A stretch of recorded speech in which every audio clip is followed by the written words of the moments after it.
Hello, everyone. This is Lee Andrews with the COFMA. And the reason we're kind of chuckling is that we were talking and I talked right through the 3, 2, 1, go. And so here we are. So anyway, which is a great way to kick off this, what will undoubtedly be very interactive, very telling discussion about a sensitive topic, and that is ageism in the workplace. And I want to introduce Loren and Sonal to you. Let's start with Loren. Loren and I have known each other for, I don't even want to admit how many years. But Loren is now, she owns her own company. She's the president of a company called Portfolio Rocket, where she helps individuals find that hidden job market, specifically for marketing, communications, and creative people and digital folks. Sonal is a former executive leader within the human resources role in corporate, world, and she broke out on her own to help people map and plan their careers and overcome those obstacles that get in their way of achieving their best that they can possibly be in their career world. So the reason I've asked both of these individuals to join me here today to talk about ageism is because they're on the brink of it. If they're not in it, they're on the brink of it. And these are people who are very vocal. These two are very vocal about their beliefs and their practices. They don't have what I would say, allegiance to any specific type of company or organization. They are speaking on behalf of their experience and where they are currently in this stage of their career. So let's get right to the questions, which they have received them. So we're going to go for it. You ready, ladies? Mm-hmm. All right. Let me just also tell you that I'm going to be fielding questions through Facebook. And we're also going to be fielding questions through LinkedIn as soon as I can get that page up. Here we go. All right. So I've got everybody's here. All right. So let's get started. Who wants to define what ageism is? Let's start with Sonal first.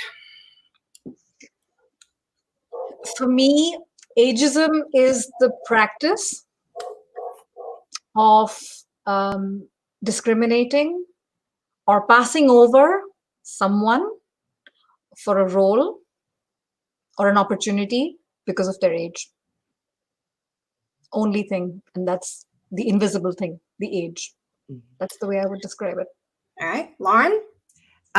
Sadly, this is the last socially acceptable prejudice. So it's permissible. It's hard to pinpoint a company that is doing it, but it's a natural process that we're all going to go through. However, it is used against candidates and folks who are currently employed in the workplace, primarily because of their age and the associated connotations and assumed implications that are around it. So wait a minute. So how does that differ from obesity? I think that obesity is another thing that people discriminate against all the time that is kind of blind to the world, not visibly from the person's sake, but they might not dig it, just like they might not dig somebody's age. Do you think that that's also a real thing, or is that perceived?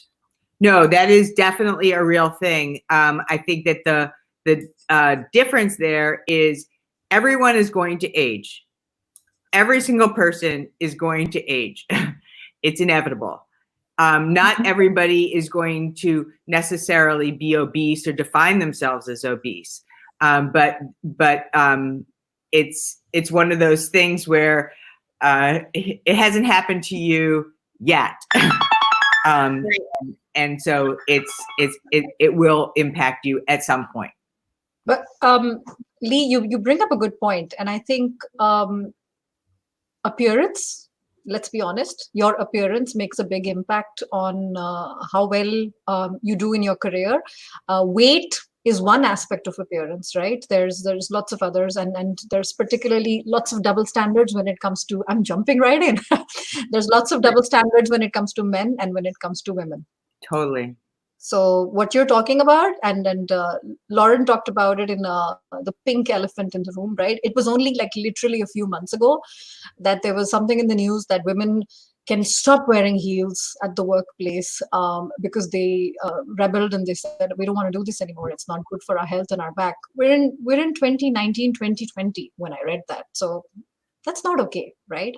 So appearance, age, lots of other things when it comes to the name of diversity, inclusion, belonging.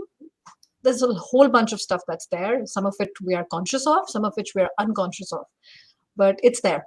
It's there. So wait a minute, Sonal, you just said something that was like on a chalkboard to me. So you're talking about now appearance in its general form, regardless of your age, right? Now you're also talking about men versus women and their appearance. Can men get away with being older and in the workforce and finding employment, or is it tougher for women who are older in the workforce to find employment? From your perspective, what do you think? I'm gonna let Lauren answer, but yes, we even have words. We say things like mature and distinguished. I've never heard a woman being called mature and distinguished. So I try to keep a straight face. I mean, let's be clear. It's an adjective, right? So in English, we don't have adjectives, unlike Spanish or French. We don't have adjectives like a separate adjective for a man or a woman. It's the same word. I never heard a woman being called distinguished and mature. She's just old. She's past her prime. She's over the hill. Yes. So again, I feel like I'm saying this as a precursor to most of my comments here. Sadly, twice as many women over the age of 55 run into ageism in the workplace. And I think a lot of it is based off of what Sonal had said. You know, it's just not as respected or regarded to have a woman who's older, whereby a man can come across as, you know, he's wise and he is distinguished, as you referenced. But you know, it's a challenge, because the upside to that is also that women are more verbal about ageism. So at least they're doing something. I'm not sure how well it is being received, but they are not necessarily taking it lightly. I am speechless right now. So if we were to really look at the unemployment numbers today, if we were to look at those and say, are they real? Mm-hmm. Are there men and women out there who stopped even trying to find work because they know at a certain age it's fruitless, it's just useless, it's an exhausted effort? So what do you think about that? You know, that's heartbreaking. And let's put emotions to the side just for a few minutes, right? If you read this book by this brilliant professor called Linda Grattan, and she talks about the 100-year life, a lot of us are going to be living a long, healthy life thanks to medicine, science, and technology, right? And it's perfectly normal to have a career up until 70, 75. I mean, everything is working, your faculties are working. So it's heartbreaking for job seekers, yes, but it's stupid. I'm going to say this. It's stupid for the economy, for companies to think that these people are so-called over, past their prime, etc. They're very valuable and they have a lot more to contribute that other people don't. But people only see things in a, like, this is what they cannot do. This is a serious economic issue. Mm-hmm. So if people are living longer and we are not putting them to work, that means we're putting a strain on all the social services that a government offers. Exactly. When you look at Europe and you look at the population, so it's an aging population. It's very white, very gray and white population, and it's a big burden on the pension plan for all the all the countries put together. And we also have serious debt issues if you look at it, right? Because Europe is very giving and a very social type of economy. So that results in massive burden on the collective, social security of all these countries. Okay, this has given me an idea for a new business venture. Thank you, lady. Yes. Sure. This is actually, well, I never make any bones about how old I am. I am 58, and I will tell you that if anybody discriminates against me, it is not my loss. Mm-hmm. If anybody discriminates against you, Lee, I'm just going to say I'm worried about them. You know what? Can I just say, sorry, can I just say something? I love the fact that you said your age. We have this stigma and we don't talk about age. That's right. Lady never reveals her age. I mean, you've heard of all of that stuff. So I love that. Did you say you're 58? Mhm. Okay. The important thing is you look like you're 39. I'm 41. I'm 41. And Yeah. I'll be 56 next month. And so it's interesting because I also, in preparation for this, went to YouTube, and there's a woman, her name is Ashton Applewhite. And I love the name of her book. It's called This Chair Rocks. And she had some amazing things to say about there's a U curve, which talks about how, we assume that we're going to end up in old age homes. We assume that we're going to run into dementia, when in fact, a very small proportion, I think she said 4%, really end up in old age homes, and dementia is on the decline. So Yeah. it's not necessarily, it doesn't have to come, as you referenced, Lee, people are, and Sonal, living longer, having more fulfilling lives. I mean, I have a retirement plan, but I'm not planning on using it. I mean, I intend to work until, I'm 6 feet under, because I love to work. And that was also one of the key points that I understood was part of a strategy to kind of find ways to overcome it or combat it, is to really express that passion for what you do.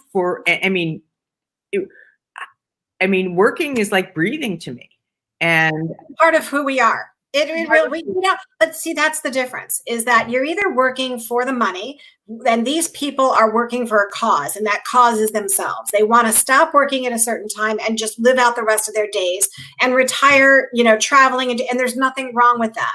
No. And then you have people who are working for a cause. That cause could be because they believe in something so passionately, or they just love the people that they work with so much and the company that they work with that they can't imagine not working there until their last breath, right? So whether that company's their own or somebody else, it doesn't make a difference. Let's go and field some of these questions that we're already getting.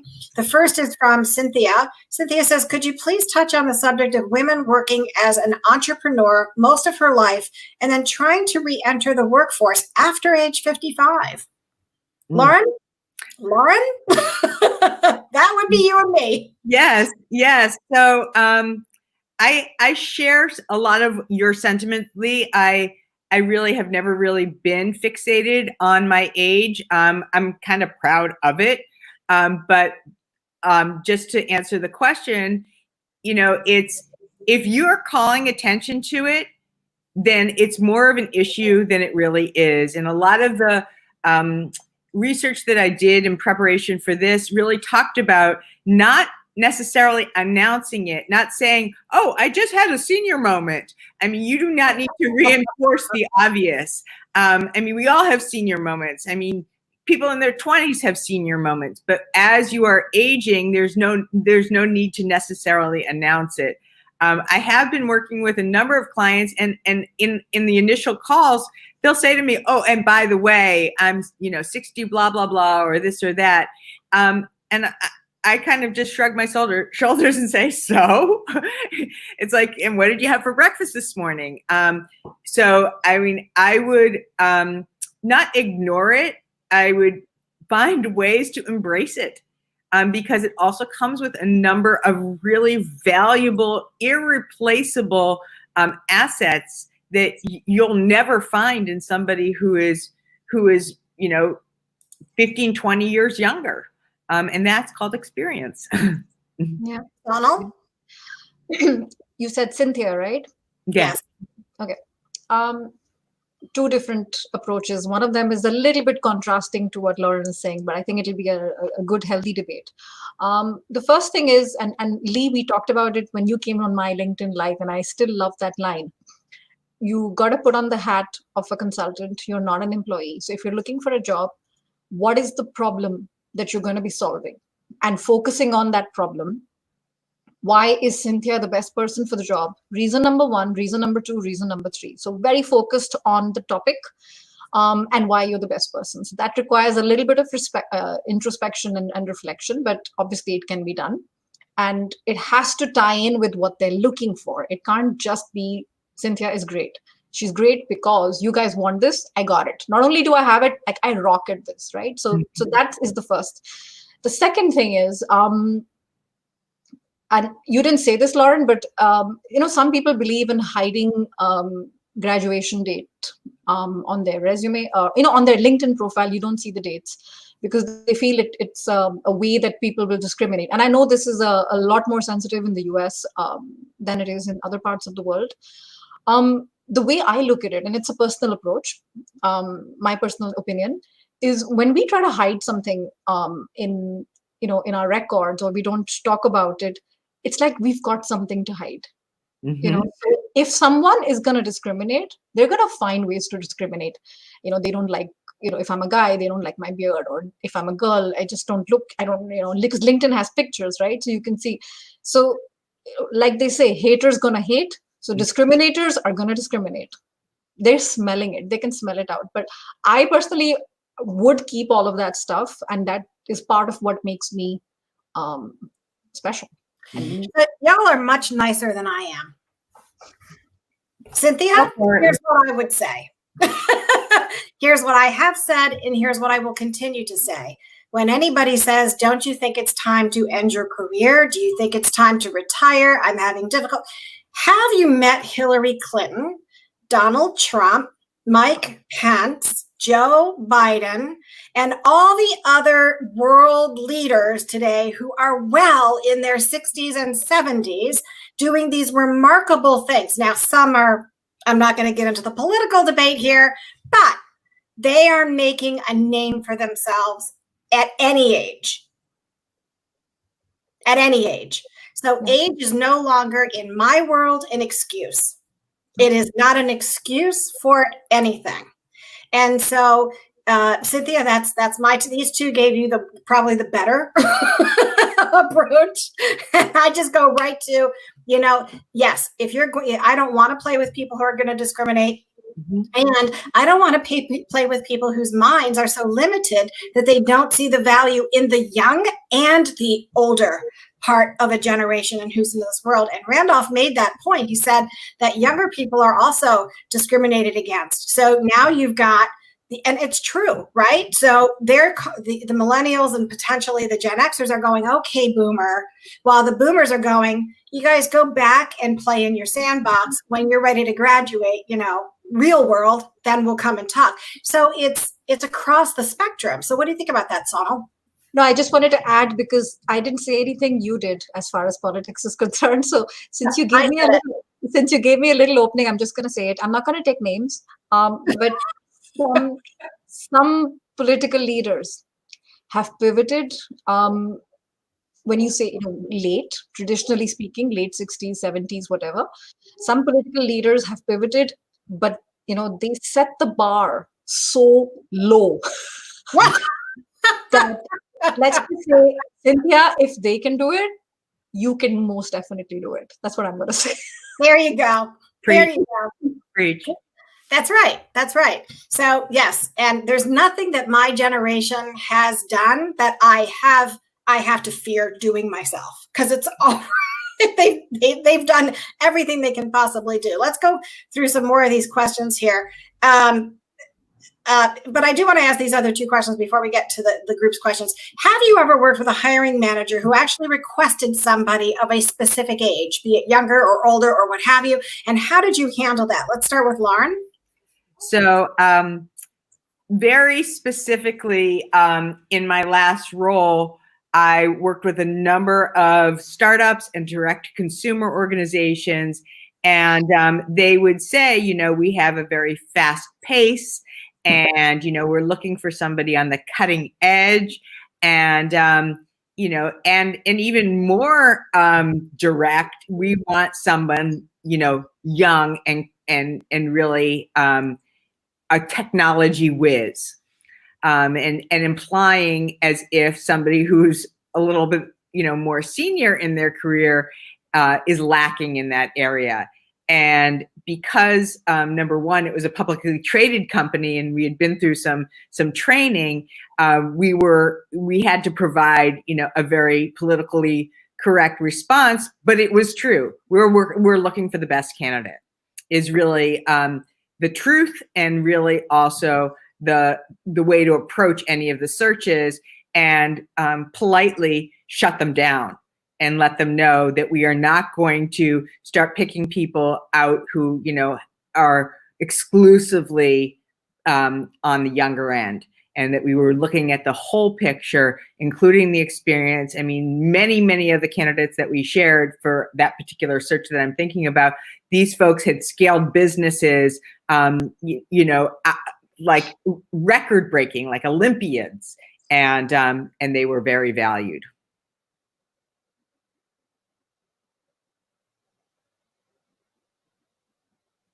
Sonal? Yeah. So I've been asked about avoiding certain ethnicities. I've been asked about a preference for gender and age, you name it.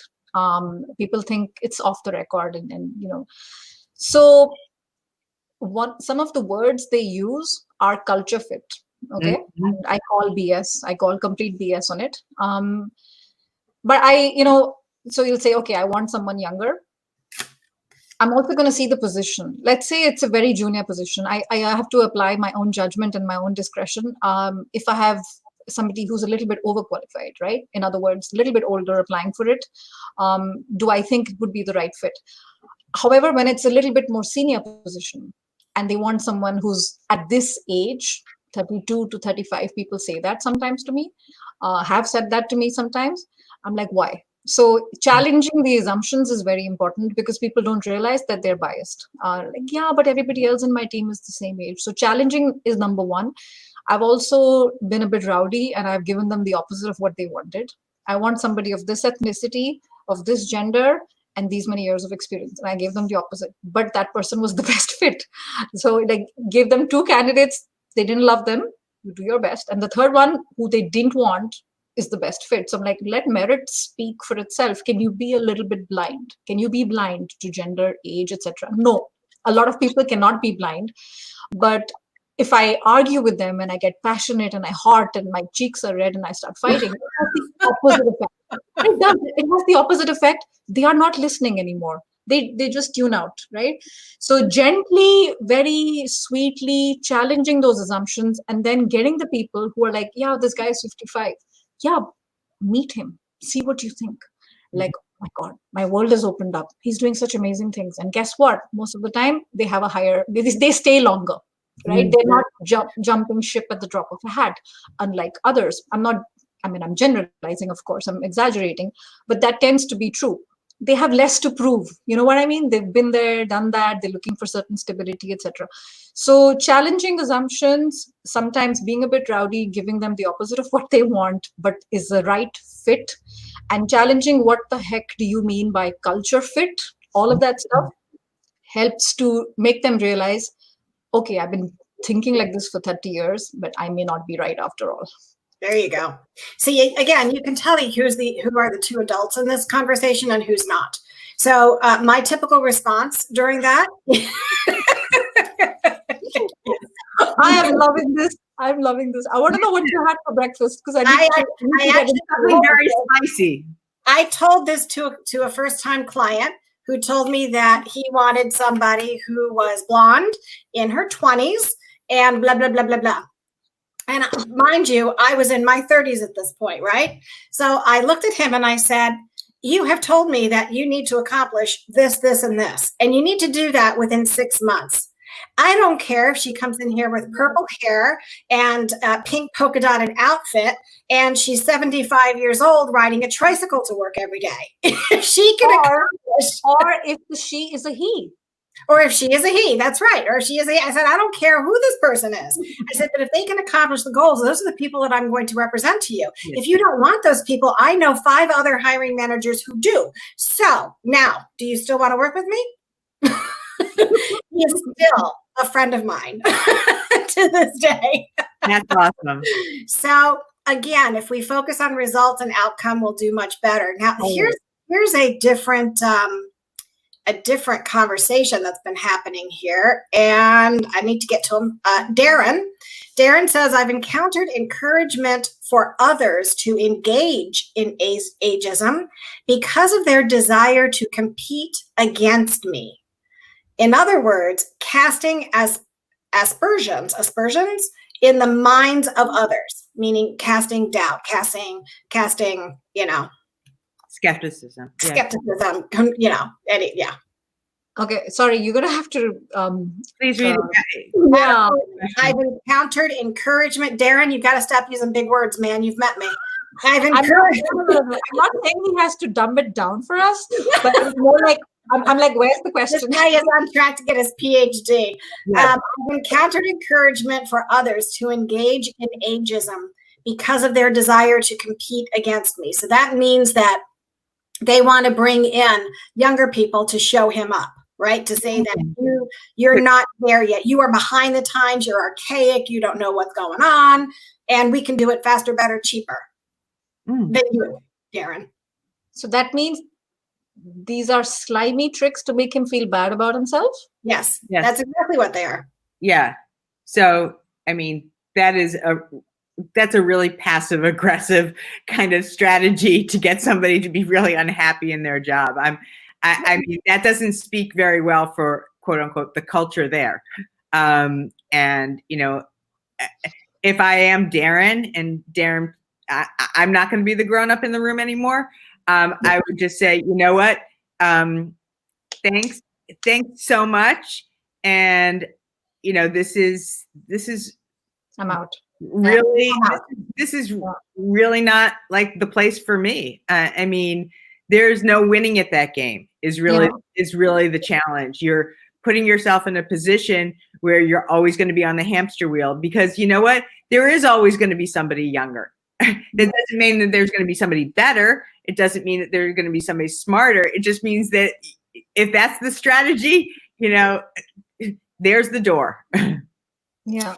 And the other thing as well is, I'm going to say, is getting back to what Linda Grattan said, right? So we start working, let's say 2021, and we're working, let's say up until 70, right? 65, 70. We're talking about a career of 45 to 50 years. We are spending more time at work than we are at home. Right now, it's an exception. COVID-19 is a blip, right? Yeah. We deserve to be happy. We deserve to be happy with the work we're doing, and we deserve to come back home and feel proud of ourselves. And if there's people who make us feel bad about something we cannot control, just like Lauren said, I mean, ageism is not, it's an empathy problem, right? And the biggest problem here is the people who are discriminating, they think they're going to be young forever.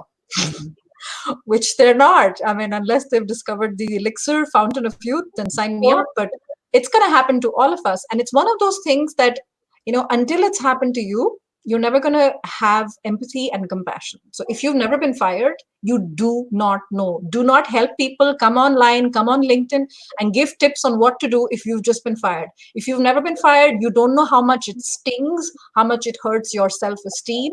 And the same goes for if you've never been discriminated on age. So you deserve to be happy, Darren. Darren, right? If these guys don't make you feel like $1 million, find another place, because I can guarantee you there's another place that needs your talent and skills, and maybe this one is not it. So let's get into a solution mode. We know ageism exists on both ends. If you're too young, you could be out. If you're too old, in their mind, you could be out. Yeah. What do you think the solution is? I mean, I would say one solution, again, it doesn't have to do necessarily with ageism as in getting older, but always, you have to stay current with the latest in technology. And if you're allowing yourself to fall behind, I mean, there's many things. I mean, as I was starting this business, I mean, I was like, oh my God, like, I don't know how to do any of this stuff, and had to learn about 10, 15 different software programs to set up my back end. And I did a lot of troubleshooting and pulled out a lot of hair. but it had to get done. And that's just the way it is. So, fortunately, we're in an era, and especially right now with all the online courses that are really free. Many of them are. If you know that you are challenged in certain areas, address it. So staying current with technology is the first tip that I would offer as a way to make sure that you're always relevant. Thank you. Sonal? Yeah, I just looked at the comment. Your comments are blowing up, lady. We're going to get to the comments right after we get into the solution. We might have to hang on for a couple more minutes if that's okay with you too. Yeah, I'm good. Perfect. I love this topic. I can stay here forever. I'm gonna approach this from two ends. I'm gonna approach this from the company end, which some companies are doing, and the candidate end, going with the job seeker. And what would you do as a job seeker? I love what Lauren said. You've got to be relevant. Yeah, you got to be up, stay with the times. Also, I would look at what people are perceiving as a weakness, which is age, and that old-fashioned SWOT analysis: strengths, weaknesses, opportunities, threats. I would look at this, and I did this exact same framework in a LinkedIn Live, like how can you talk about career gaps and how can career gaps be advantageous? So like, okay, look at the age aspect. How can you convert the age into a strength? Mm-hmm. You can.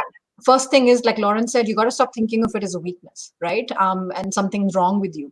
Like, okay, I am actually better than other candidates for this position because of all the gray hair and all the experience that I have. I'm actually, more capable, all of those things. We can come up with our strengths, but not classical strengths that everyone else has, but special strengths that make me more interesting to the company. How can I look at this weakness and address the opportunity? The opportunity is, I'm going to stick longer with you guys. I don't have to prove anything to anyone. I'm not jumping around, and I'm looking at serious. I'll give you an example. So this client of mine, he's a vice president in a company, and he had an open position for a branding manager. And he found the best person for the job was this lady who's 5 years from retirement. And she's one of the best performers. She's still got some time to go, but 5 years is a lifetime for a company. You can achieve so much. She's super motivated. She's got a legacy, right? When she's gone, the younger ones are learning from her, and she's got nowhere else to go. Where's she going to go at this age? So how can you convert that so-called weakness into an opportunity? And how can you address the threat? The threat is you're not relevant. Your skills are out of date. Your skills are diminished. Like, okay, address that head on, There's another career coach who talked about it in a LinkedIn Live. His name is Austin Belchick, and I love what he said. He was in my head. There's this movie he refers to, the 8 Mile, or Eminem is going in and he's on the back foot, and they're like, you're from the wrong place, your mother is this. He immediately addresses the objections. Like, but go in and address those objections because people are thinking it. I'm not saying go out of your way, but if that topic comes up, address it without feeling uncomfortable, with the right confidence. We know 80% of it is not what we say, is how we say it. The energy, the smile, everything that you're saying. So there are ways to do it. And if I'm not to sound like, conflict of interest, but sometimes it means getting a coach. Sometimes it means hiring someone because you don't see it.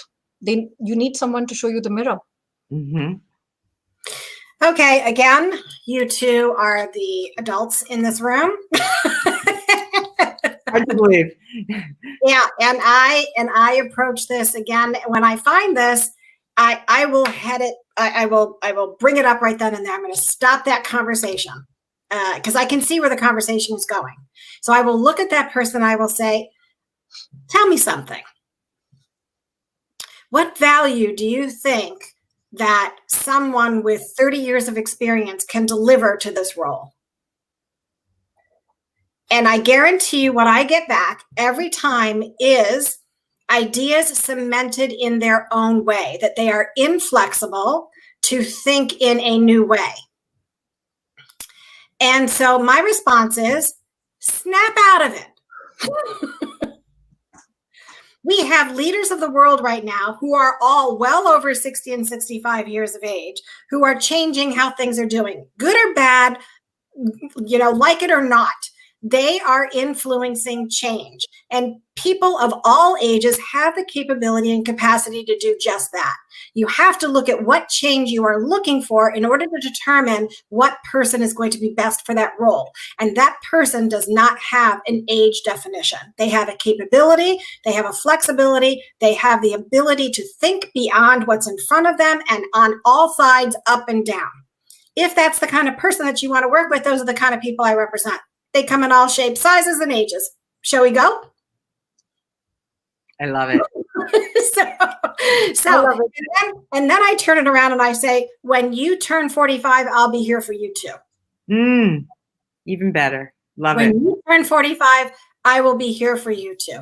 So let's just move to some of these comments, because you're right, they are blowing up over here. I do want to recognize Jonathan over here. He calls out, yes, we need to focus on skills, not age, and we need to focus on competencies. Amy says, at 45, I have already felt ageism and it shocked me. I wasn't ready for it.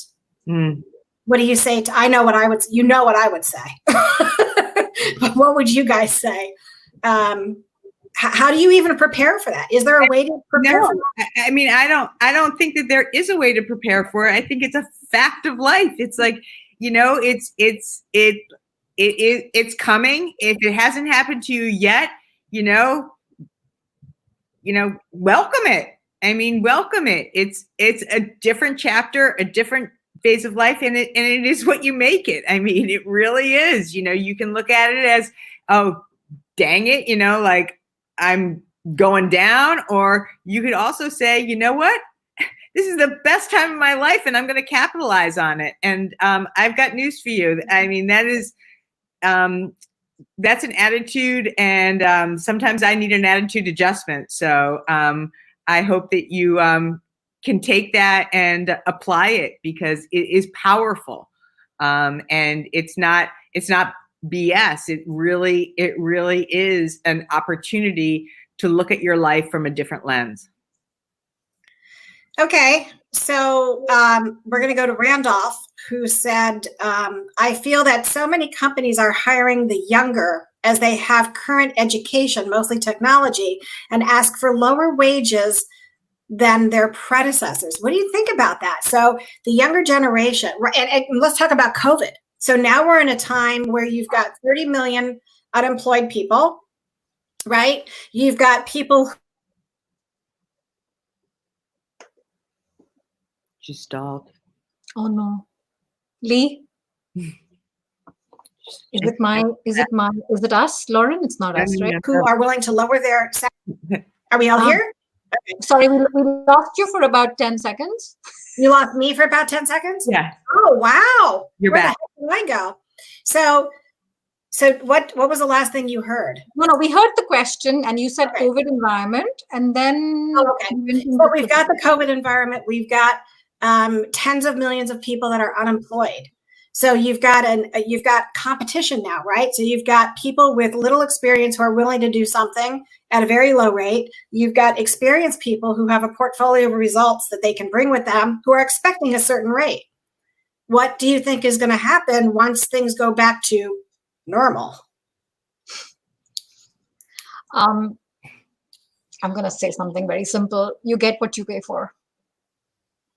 Mm-hmm. If you're gonna hire a fresh graduate, that's fine. Don't expect them to do the work of a director, a vice president, someone with 20, 30 years of life experience, not even work experience, life experience, right? So what's gonna happen when all of this is over? The company's gonna be like, slap on the forehead and start reacting. The smart companies, and Lee, correct me here, the good recruiters, the really exceptional recruiters, that's what you call them, they're busy. They've got stuff going on. Are they as busy as before? No, of course not. Things have changed.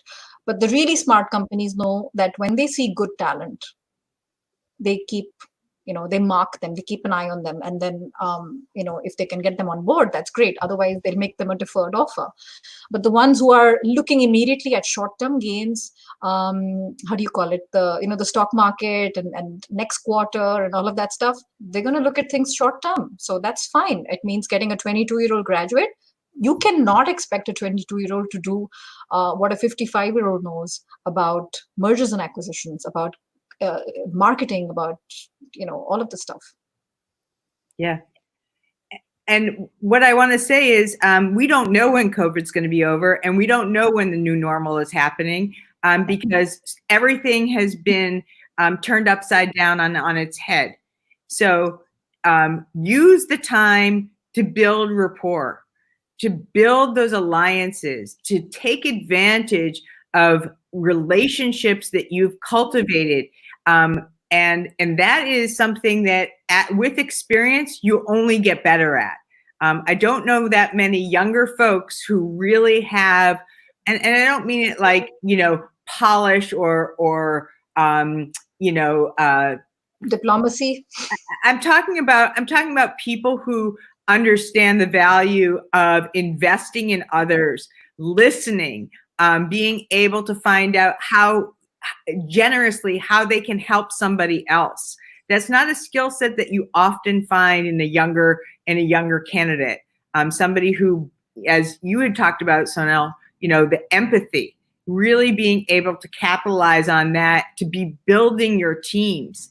That is again an equity and a value that only gets better with time. So if you were my client, you would be having at least 10 virtual coffees a week. That's 2 a day, and really building those relationships before you need them. So we've got not just one elephant in the room during this call, but we've got a whole herd. So I'm going to bring out another member of the herd. So we've talked about men, women, age, appearance, race. What do you think? In my mind, some hiring managers, not all, but some hiring managers look at the younger generation as being moldable, teachable, coming with the freshness of new eyes and skills. They don't have biases, right? And they look at the older generation, and I'm going to say older meaning 45 plus, as having those biases and all those preferences and all those other things. Like, I'm not going to do blah, blah, blah, and you can't make me, right? The way I look at it is I don't necessarily look at the age itself. I look at what they want to do, what they can do, what they will do, the interest, the passion, the desire. So how do you explain that to a hiring manager who is actually telling you, I need somebody fresh, AKA younger. I need somebody who doesn't come with predefined definitions of what we should be doing, because I already have that process in place. I want them to adopt our practices and our policies. What they're really saying, I don't want them to think, I just want them to do what I tell them to do and not say boo. Mm-hmm. So what is there such, would you even take that requirement? That's a really good question. I think it comes down to 2 different things. The first is the preferences. Some people have a preference to look at things not as they are, but how they could be. It's a preference, right? It's something that is innate. That person could be 65 today or 25 today. It totally depends. So equating creativity and rebel and innovation and all of that stuff with age, firstly, is a mistake, right? The second thing is, you've got people who are so-called, older, 50, 60 plus, etc. I'm personally learning from them. I have a coach. I don't know if she's watching, but she has been an early adopter of social media. She got on LinkedIn, the LinkedIn train and the Twitter train way before, right? And I've learned, hacks, social media hacks from her. She's someone in her mid to late 60s today.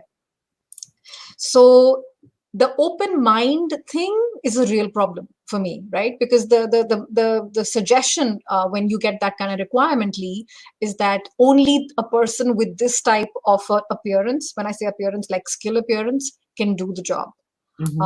But we need to see how they've done it in the past. They've proved themselves over and over again. So first thing is a little bit of preference. Like I could be someone who has a preference for a very straight jacketed accounting type role. I go in, I do my job 9 to 5. I love it.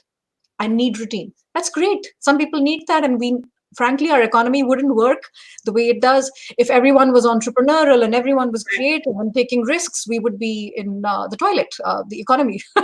But you need a balance of both. So if people want that fresh perspective, they're looking for creativity, you get it across the board. And I would in fact argue you have a 25-year-old who's a digital native and will be creative on the digital side of things, but someone who's been there, done that, will have a very unique spin on things that you cannot get from a 20, 30-year-old. Yeah, I don't think creativity has an age limit. I agree. And I also, again, these softer skills, and it's not that you're going to put your soft skills on your resume necessarily, but humility and being able to take accountability and really being able to own your mistakes is often something, again, that comes with age. People are more willing to say, you know what, I screwed up. And, here's how we're going to handle it and be really solution oriented versus somebody who may be younger and, they have a little bit more ego and pride at stake while they're climbing the ladder. So I think that there's, some real opportunities to get, it was referenced earlier, do a little introspection. I've asked many candidates and even bosses when I've interviewed them, tell me how you handle things when you're wrong. Because I want to know that they're not going to be, flicking it over here and over there and not really taking any kind of ownership. Which is a behavior that happens on all ages. Yeah, it does. It does. I want to add to what Lauren said because it's very interesting. We have a generation now which is born in the 90s. They've got medals for everything, right? They've never been told they're wrong. I'm exaggerating, but I'm being, general here. So suddenly when people like that, if you've been told by your parents, you're awesome, right? And you've never been punished in the traditional sense that some of us were from a different generation, discipline, all of that stuff, consequences, learn the value of consequence. Suddenly when these guys are going through rejection or things don't work well, it's very hard. It's much harder than it is for someone who's a little bit older. You get very attached. If you made a proposal and it doesn't work, you get very attached to it. You get very defensive about it, right? And in the past, it's never been an issue because everything went your way. I'm giving certain examples here. I'm not stereotyping. I'm not generalizing. So one could argue that it would be even harder to be open-minded for someone who's younger. Mm-hmm. There's different ways to look at it. Interesting. And I think every generation says that about the upcoming generation. Every generation says that about the upcoming, every single last one. So we're going to close this out with one more elephant in the herd. And this is Amy. And Amy said, take a big deep breath on this one, ladies. I've discovered that many of these diversity and inclusion programs are more for show. Lip service. What do you think? I completely agree with what Sonal said. A lot of them are, it's important. I call it sniff testing. I suggest to a lot of my candidates, especially as they get further on down the process of looking at a company, to really do some sniff testing, because everybody's on their best behavior during the interview process, and when they're everybody's so excited, and then you don't really know. Look at the senior leadership. Go on LinkedIn. Go check them out. Have an understanding of what's going on, and if you're in the company already and you're wanting to, better explore, where the holes in the diversity really are, then you may be a thought leader for it. because it is often lip service because it makes the company profile look very, very appealing and very good. And at the same time, I've had it in the opposite way where they're specifically saying, hiring managers are saying, I want to hire a person of color. And that's, again, a really, really loaded way of saying, I'm doing this for appearance's sake, not really for the authentic reason why. So are you saying that if you look at the org chart, you can pretty much tell if a company is diverse? Sure, you can go to LinkedIn and see who's who and what's what, and if there are, and even be asking those questions early on in interviews. I see that you have a very homogeneous executive staff. Tell me about your diversity efforts. So diversity is much more than just skin tone, right? So we're talking about people that are, they could be, anything of the neurological disabilities or physical disabilities or all things like that. So not all of those people are on LinkedIn. What other ways could we find? That's a really good point, Lauren. I think that we need to help people figure out how a company truly is diverse. How right. do we call it? So their org chart is one way. It could be, and also, I think that there are some safe assumptions that you can make with respect to people's last names, what religious affiliation they may have, as far as disabilities and things like that. I would Google it. I would Google it related to that company. I would see if there's anything in the news. I would see what's on Google Alerts. And find out and do a little sniff testing and investigative research before you get there. And then when you're there, I would, you may end up being a thought leader for it, which isn't going to hurt your standing. What about the person who oversees diversity in the organization? If we were to research that person who leads DEI in an organization to see their track record, because a lot of that stuff is published, right? So could we does that make sense? Yeah. I would even kind of take that kind of seed, and I would link in with them and ask them to have a virtual coffee in advance.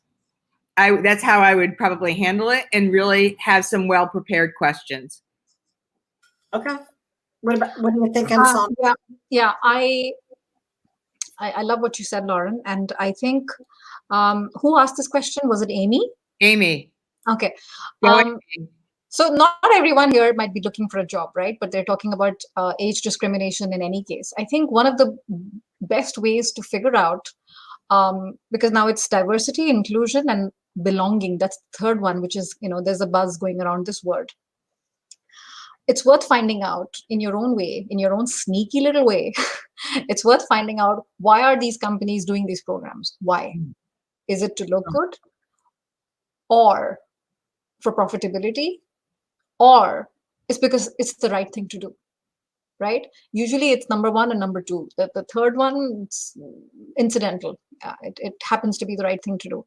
So one of the reasons that companies do these programs also is if they are in it for the right reasons, and if they are walking the talk, it's also because they want the succession planning, so that a more diverse and inclusive workforce is going up the ranks. And one of the ways, and I love, Lauren, that you said that, it's very transparent.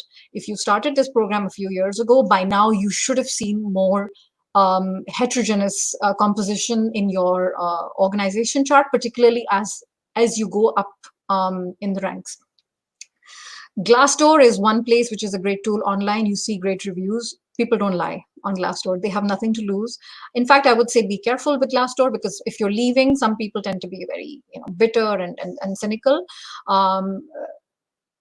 Coffee chats, all of that stuff is great, but also walking the talk, right? And you can see this with the way the leader expresses themselves. You can tell if, it's very fake. It's very difficult to fake this stuff. You can tell if they're really in it because, their heart is in it, or it's because it's the right thing to do. And you talked about diversity, inclusion, leader. I'm going to poke the bear a little bit. because I work very closely with women in business and all of that stuff, with a couple of research and thought leaders, global thought leaders. And there's enough research to prove that when you want the head of diversity and inclusion, it has to be someone who's from the mainstream. So what does that mean in the West? When someone who's talking about diversity and inclusion is a man and is white, people are listening. Mm.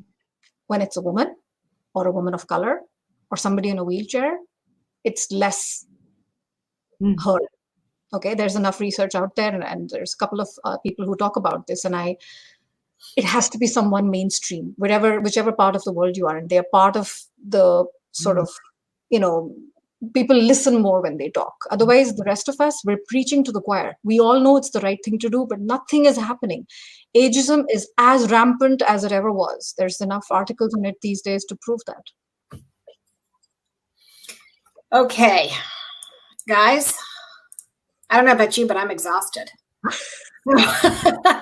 There are close to 100 comments in the LinkedIn feed. So if you guys want to take a look at some of that after this, but we're going to wrap this up. And I think a good way to summarize everything is discrimination is wrong.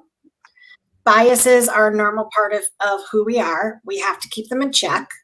And what I heard here today is research that company inside and out. Before you even apply to that company, make sure it's an organization that you want to work with. Make sure that you look into the people that you would be working with to see who works with them. And you'll know right then and there, right, if this is going to be an issue. If you are the subject of ageism, if you believe that you have been discriminated against because of your age, it's very difficult to prove, isn't it? Very. So I would say, from my perspective, if looking for a position, I would look at the organization, how it's constructed, to see exactly how open-minded, how creative, how forward-thinking, how inclusive they are before even applying, right? That helps. But what do we do if we have been subjected to ageism, or we believe we have? What do we do? I mean, we can report it to the Department of Labor. You can also report it to HR. It is an HR related issue, and and make sure you have verbatims. I mean, unfortunately, I've been through this before. Timestamp it. Make sure that you're really keeping copious, clear records with facts, not feelings, facts that are there, because they don't want to run into, even if it doesn't escalate to a legal level, they still don't want that in their workplace. Yeah. I would also talk about it with the person. I know it's a very awkward and a very difficult conversation, but I would talk about it because they may not even know they're doing it. Because they're so thick-headed or ignorant, or honestly, it's a normal way of speaking. Vocabulary, words that are hurtful, they may not know they're doing it unconsciously. So it's I would say bring it to their attention first. Yep. The second, if there's no change, HR. The third is, of course, Department of Labor, etc. Then it gets really ugly. Then we're talking legal case. We're talking you're not going to stay in that company. You've burnt your bridges. Yeah. So I'm going to end this on a positive note. That while I am 58 years old, I do believe that my level of immaturity has kept me looking a lot younger, and the behaviors. I have never run into an ageism issue in my life. So to all of you, I know. Thank you. See, it's good to know self. It's good to be aware, right, of who you are and what you bring.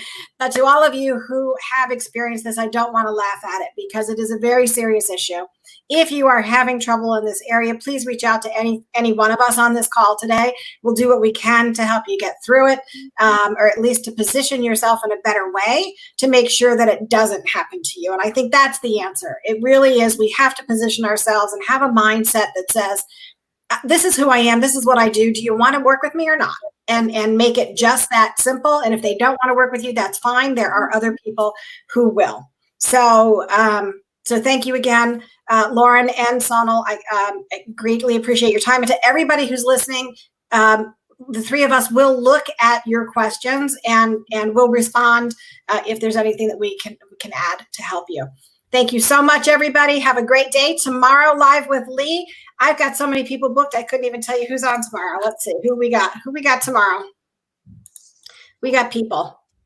Oh, Chris Hurd is tomorrow about working remotely. What's going to happen there? All right. Thanks so much, everybody. Have a great day. Thank you. Thank you so much, Lee. Thank you, Sonal.